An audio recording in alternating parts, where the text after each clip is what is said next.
Assalamualaikum warahmatullahi wabarakatuh. Semangat pagi Bapak Ibu calon guru penggerak. Dalam kesempatan kali ini, saya akan memaparkan pemahaman saya tentang pemikiran Ki Hajar Dewantara. Ada 4 filosofi pendidikan dari Ki Hajar Dewantara yang akan saya coba paparkan.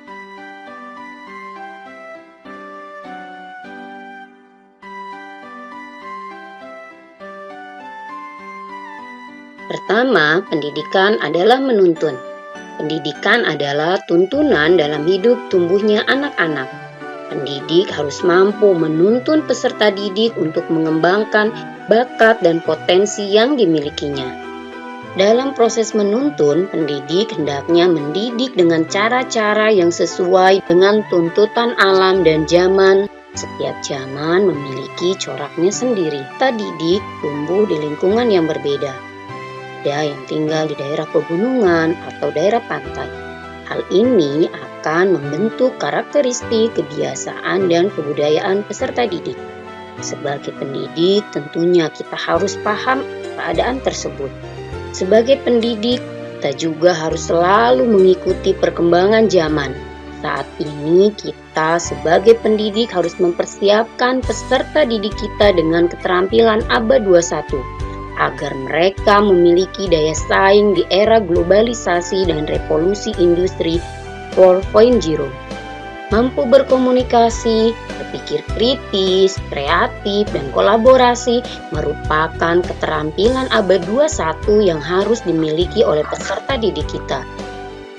Dalam proses menuntun, pendidik juga meskipun bersifat terbuka terhadap perubahan zaman, tapi harus mampu menyaring pengaruh yang datangnya dari luar. Didik harus memilah-milah pengetahuan yang akan disampaikan kepada peserta didik. Tidak semua yang datang dari luar itu baik bagi perkembangan peserta didik. Kita harus percaya dan yakin bahwa bangsa Indonesia memiliki budaya sendiri yang dapat dijadikan sumber belajar. Pengetahuan yang kita adopsi tidak boleh bertentangan dengan nilai-nilai kemanusiaan. Filosofi yang kedua yaitu merdeka belajar. Merdeka belajar bertujuan untuk mengembangkan minat dan bakat anak. Pendidik harus menghargai keragaman karakteristik peserta didik di dalam kelas. Pendidik diibaratkan seperti seorang petani yang menanam padi. Petani hanya bisa menuntun tumbuhnya padi, tapi tidak bisa merubah padi menjadi jagung. Demikian juga dengan kita sebagai pendidik. Kita harus memahami bahwa setiap anak memiliki keunikan masing-masing dan kita tidak bisa memaksa mereka menjadi seperti yang kita inginkan. Merdeka belajar artinya peserta didik diberi kebebasan untuk mengembangkan bakat dan potensinya. Tentu saja dengan tuntunan dari pendidik agar terarah. Dalam merdeka belajar, peserta didik juga diberi kesempatan untuk mengemukakan gagasan-gagasannya, menemukan cara belajarnya sendiri, sehingga peserta didik tidak merasa terpaksa atau terkekang, sehingga proses pembelajaran akan terasa menyenangkan dan bermakna. Pembelajaran yang mencerminkan merdeka belajar adalah pembelajaran yang berpusat pada peserta didik. Pada saat ini, banyak sekali metode pembelajaran yang berpusat pada peserta didik. Tinggal apakah kita sebagai pendidik mau menerapkannya. Filosofi yang ketiga yaitu pendidikan budi pekerti. Pendidikan budi pekerti berkaitan dengan olah cipta, olah rasa, olahraga, dan olah karsa. Pendidikan budi pekerti diharapkan mampu melahirkan peserta didik yang memiliki adab, mampu menguasai diri dan bijaksana. Pendidikan budi pekerti diharapkan akan melahirkan generasi-generasi yang tidak hanya pintar tetapi juga berakhlak mulia.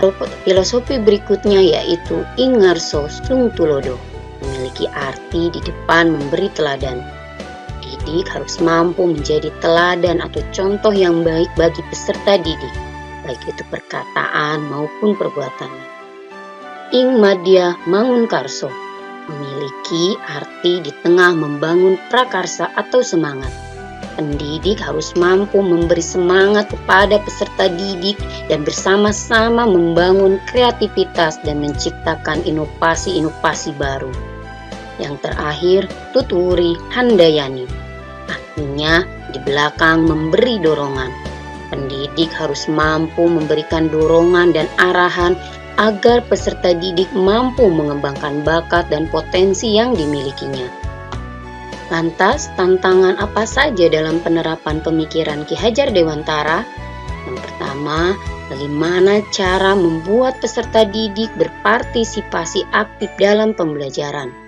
Yang kedua, kompetensi guru dalam menerapkan pembelajaran yang sesuai dengan karakteristik peserta didik.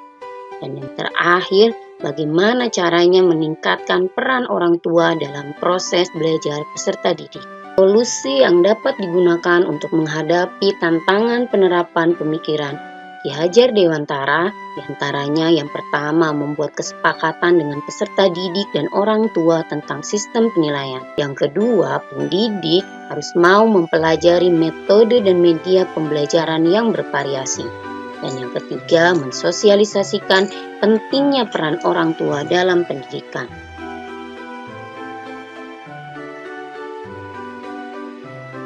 Sekian pemaparan saya tentang pemikiran Ki Hajar Dewantara. Semoga bermanfaat.